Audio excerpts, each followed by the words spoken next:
दिल्ली को संवारा है, हमारी दिल्ली का क्या होगा? नहीं, अब वो केजरीवाल बहुत छोटी यूनिट, बहुत छोटा आदमी जो एक प्रचार था, वो नहीं रहे क्या केजरीवाल? अगर 45 करोड़ का शीश महल बनेगा अरविंद केजरीवाल जी, तो आम आदमी के तो घर में 5-6 करोड़ के पर्दे होते नहीं। ये एक परसेप्शन लॉस है क्या? मैं ये बहुत ईमानदारी से आपसे पूछना, मैं भी बड़ी ईमानदारी से आपसे पूछना चाहता हूँ। ये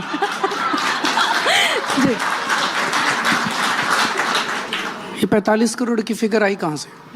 पीडब्ल्यूडी का एक रिपोर्ट है। नहीं, वो तो पीडब्ल्यूडी का तो फोटोशॉप करके मैं आपको सीपीडब्ल्यूडी का दे दूंगा मोदी जी का। एक मिनट, इन्होंने बहुत दिन तक, हम चुनाव लड़ते हैं, बिजली, पानी, शिक्षा, स्वास्थ्य, सड़क, सीवर, नाली, लोगों के मुद्दों पे चुनाव लड़ते हैं, उनकी जिंदगी के मुद्दों पे चुनाव लड़ते हैं। बहुत दिन तक इन्होंने चिल्लाया शीश महल, शीश महल से हमने जवाब नहीं दिया। हम उसमें फिर एक दिन सौरभ ने कहा और संजय सिंह ने कहा कि खोल दो शीश महल, सबको देख लेने दो। भाई कह रहे हैं 4 करोड़ के पर्दे, वहां कपड़े के पर्दे हैं यार। तो इन्होंने, वो कहते हैं स्विमिंग पूल बना हुआ है, कोई स्विमिंग पूल नहीं है। वो कहते हैं बार बना हुआ है, कोई बार नहीं है। वो कहते हैं सोने के टॉयलेट है, कोई सोने के टॉयलेट, सब झूठ का पुलिंदा है। तो बीजेपी ने जो वीडियो जारी किया वो झूठा वीडियो। एक मिनट। तो संजय सिंह और सौरभ भारद्वाज ने कहा कि भाई खोल दो आप इसको, सारी जनता को खोल दो, जनता देख लेगी जाके कहाँ सुप्रीम स्विमिंग पूल है, कहाँ पर्दे हैं, कौन से पर्दे हैं, कौन सा, तो जनता को देख ले। उन्होंने पुलिस लगा के और रोक दिया। इन्होंने कहा भी उसी टाइम प्रधानमंत्री जी का भी राजमहल बना था जिसपे 2700 करोड़ रुपए खर्च हुए। बताते हैं 300 करोड़ के कारपेट आए, 400 करोड़ रुपए के झूमर आए, उसको भी खोल दो, जनता देख लेगी। इनका, चलो वो तो छोड़ो, इनका दफ्तर, आप तो गई होंगी इनके दफ्तर में। उनका दफ्तर कौन वाला दफ्तर, जो हेडक्वार्टर ITO वाला दफ्तर, वो दफ्तर कौन से शीश महल या उससे कौन सा वो, तो उनके दफ्तर को भी, एक मिनट, दफ्तर को भी खोल दो जरा, जनता जाके देखे इनके दफ्तर कैसे हैं। 5 स्टार है इनके दफ्तर, और 400 डिस्ट्रिक्ट्स में इन्होंने उस तरह के शानदार दफ्तर बनाए, वो भी खोल दो। तो ये खोलने को तैयार नहीं है पुलिस। सौरभ जरा सा आप इस पे रोशनी डालो, जब आप गए उस दिन दिखाने। नहीं देखिए, लेकिन वो दरअसल सौरभ में ये जो अरविंद जी बात कह रहे हैं, जो नहीं, मैं एक सवाल इसमें छोटा सा रख देती हूँ। जो अरविंद जी बात कह रहे हैं कि भाई बीजेपी का जो हेड ऑफिस है वो भी एक आलीशान होटल के जैसा ही है, लेकिन वो आम आदमी की बात करके, कॉमन मैन की बात करके पॉलिटिक्स में नहीं आएगा। देखिए, प्रधानमंत्री जी भी ये कह रहे थे भाई हम तो फकीर हैं जी, झोला उठाएंगे और चल जाएंगे। वो भी तो यही कहते थे। तो जरा सा देख ले दुनिया की फकीर कैसे रहता है भाई। तो गरिमा जी, फकीर की कुटिया देखने का हक तो हम गरीबों को भी है। तो हम भी देख लें। और इसमें मतलब एज अ पत्रकार भी आप ये बताइए, आप भूल जाइए सब कुछ, एज अ जर्नलिस्ट भी आपको लगना चाहिए ना भाई। बहस ये हो रही है कि एक मुख्यमंत्री का मकान बना दिल्ली में, उसी समय, उसी कोरोना के समय एक प्रधानमंत्री का मकान बना, दिल्ली में ही बना। एक के ऊपर आरोप लग रहे हैं कि बहुत आलीशान है। हमने कहा दूसरा भी आलीशान है। ट्रांसपेरेंसी के लिए एक दिन के लिए सारे जर्नलिस्ट के लिए दोनों मकान खोल दीजिए, जनता अपने आप फैसला ले लेगी कौन सा राजमहल है, कौन सा शीश महल है। अच्छा सौरभ, ये 11 साल में क्रिएटिविटी के लेवल पर एक काउंटर तो तैयार किया आपने, लेकिन शीला दीक्षित का भी तो घर सरकारी आवास ही था। तो मनमोहन सिंह जी का भी तो सरकारी आवास था। मैं तो ये भी कह रहा हूँ, शीला दीक्षित पर तो बहुत बिहारी वाजपेयी जी भी तो सरकारी आवास, आक्रामक थी आम आदमी पार्टी। मैं आपकी शीला दीक्षित का भी सरकारी, उनके घर के वीडियो देखे आपने? जी देखे, मैंने इंटरव्यू किया शीला दीक्षित। नहीं, उनके घर की वीडियो देखे हैं? बहुत साधारण वीडियो आप कहीं के बना लो, वीडियो तो वैसे ही अच्छे दिखते हैं। फर्श पे पोछा लगा दो, उसका वीडियो बना दो, बहुत सुंदर दिखता है।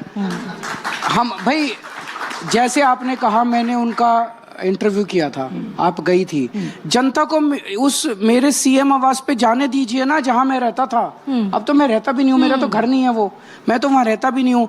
आप जनता को खोल दो, जनता की खोलने में क्या दिक्कत है? कोई दिक्कत है? ट्रांसपेरेंसी में दिक्कत है? वो ट्रांसपेरेंसी नहीं चाहते, वो कीचड़ फेंक रहे हैं। जैसे पूरा शराब घोटाला फर्जी है, वैसे ही शीश महल फर्जी है। नहीं, एक और सवाल सर मैं आपसे ये पूछ रही हूँ कि शीला दीक्षित का जब मैंने इंटरव्यू किया तो मैंने उनसे पूछा, उनके गुजरने के तकरीबन एक हफ्ता पहले मैंने उनका इंटरव्यू किया था, तो मैंने उनसे पूछा कि इन बरसों में आपके पास कोई इन्वेस्टिगेटिंग ऑफिसर आया क्या? आप कहा करते थे कि कांग्रेस को बिल्कुल बख्शा नहीं जाएगा और कांग्रेस के खिलाफ हम बाकायदा एक्शन लेंगे, भ्रष्टाचार के खिलाफ कार्रवाई करेंगे।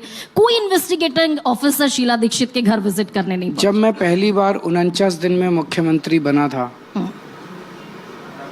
मैंने देश के सबसे पावरफुल आदमी के खिलाफ एफआईआर कराई थी, जिसका नाम ही अपने मुंह से नहीं ले सकते, उसके खिलाफ एफआईआर कराई थी।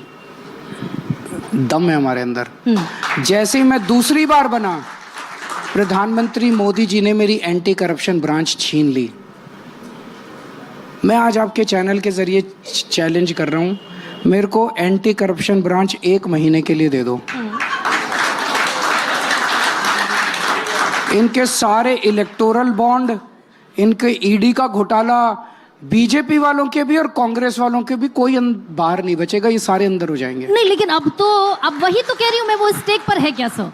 क्योंकि दिल्ली की जनता अगर 2020 का आपका वो वादा याद करे कि मैं सारे लोगों को यमुना में डुबकी लगवा दूंगा, अगर 2025 तक ऐसा नहीं हुआ तो दिल्ली के लोग मुझे वोट ना दें, ये भी एक वादा था। मैंने कहा था, मैं मानता हूँ, और आज आपके चैनल पे मैं दिल्ली के लोगों को कहना चाहता हूँ, मैं अपना एक एक वादा याद रखता हूँ।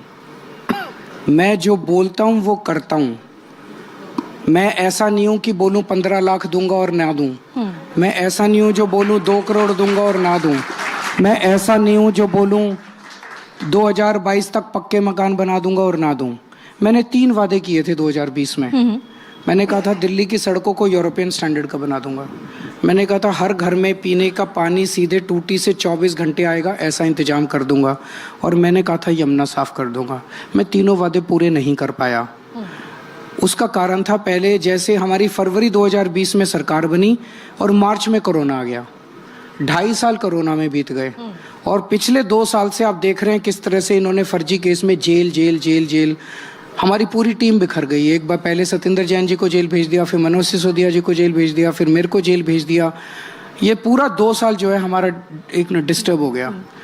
अब हम इन पचड़ों से निपट चुके हैं, हम सबको बेल मिल गई है। अगले 5 साल में ये तीनों वादे मेरे दिल के बहुत करीब हैं। जो दिल्ली का मैंने सपना देखा है, उस सपने का एक हिस्सा है कि यमुना साफ होनी चाहिए, दिल्ली की सड़कें अलग लेवल की होनी चाहिए, और दिल्ली के अंदर पानी का शुरुआत हो गई है।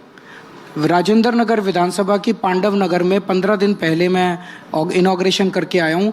वहाँ लोगों को 24 घंटे पानी सीधे नल से साफ पानी आना शुरू हो गया है।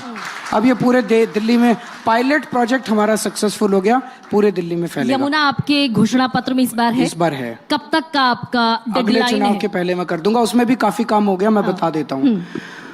यमुना में दिल्ली का सारा सीवर जाता है। सीवर कौन सा जाता है? दिल्ली में 1792 कच्ची कॉलोनियां हैं। हमारी 2014 में जब 15 में सरकार बनी, कच्ची कॉलोनियों में किसी भी तरह का विकास अलाउड नहीं था। सुप्रीम कोर्ट के ऑर्डर्स थे, सेंट्रल गवर्नमेंट के ऑर्डर्स थे। तो कच्ची कॉलोनियों का सारा सीवर नालियों में बहता था और नालियों के जरिए सीधा यमुना में जाता था। इन 10 सालों में दिल्ली की 1792 कॉलोनियों में हमने सुप्रीम कोर्ट के ऑर्डर, सेंट्रल गवर्नमेंट के ऑर्डर्स की ऑब्स्टेकल जो अड़चन थी वो पार की, जो भी करके हमने सब जगह सीवर नेटवर्क लगा दिया है। ये सबसे बड़ा 80% काम यही था। वो 80% वर्क इज डन, ऐसा कह रहे हैं आप? Yes, 80% work is done. अब ये जो सीवर का नेटवर्क है, मोस्टली कॉलोनियों में उनसे इंडिविजुअल घरों के कनेक्शन भी लग गए हैं, कुछ बचे हैं वहाँ भी इंडिविजुअल। अब ये सीवर का मुंह जो है वो एसटीपी सीवेज ट्रीटमेंट प्लांट की तरफ मोड़ना है। सीवेज ट्रीटमेंट प्लांट की आज एक कैपेसिटी है, इस कैपेसिटी को हम 1.5 गुना बढ़ा रहे हैं। नए सीवेज ट्रीटमेंट प्लांट बना रहे हैं, वो भी वर्क इन प्रोग्रेस है, और ये 1.5-2 साल में पूरा हो जाएगा। उसके बाद इसको वहाँ से सीवेज ट्रीटमेंट प्लांट से जो पानी निकलेगा वो 10/10 प्योरिटी का होगा, वो यमुना में जाएगा, यमुना साफ हो जाएगी। मुझे लगता है कि प्रैक्टिकली 3 साल के अंदर हो जाना चाहिए, लेकिन मैं 5 साल मांग रहा हूँ। 5 साल आप मांग रहे हैं मनीष जी। हालांकि मैं अभी महिला सम्मान पर, सारी योजनाओं पर, और जैसे आप बहुत एक कहें कि बड़ी क्लेवर अप्रोच के साथ सारे बॉक्सेस टिक कर रहे हैं, मैं उस पर आऊंगी। लेकिन मनीष जी, पटपतगंज जो आपकी विधानसभा थी जिसे आपने सींचा, तकरीबन 3 बार आप वहां से चुनाव लड़े और तीनों बार उस जनता ने आपको जिताया। इस दफा क्यों छोड़ दिया आपने, क्यों आपको सीट बदलनी पड़ी? देखिए, पटपड़गंज के लोगों ने मुझे बहुत प्यार दिया। जब से राजनीतिक शुरुआत की तो मैं कह सकता हूँ कि पटपड़गंज में मेरा राजनीतिक जन्म हुआ था। एब्सोल्युटली। और 3 बार बहुत अच्छे से लोगों ने जिताया।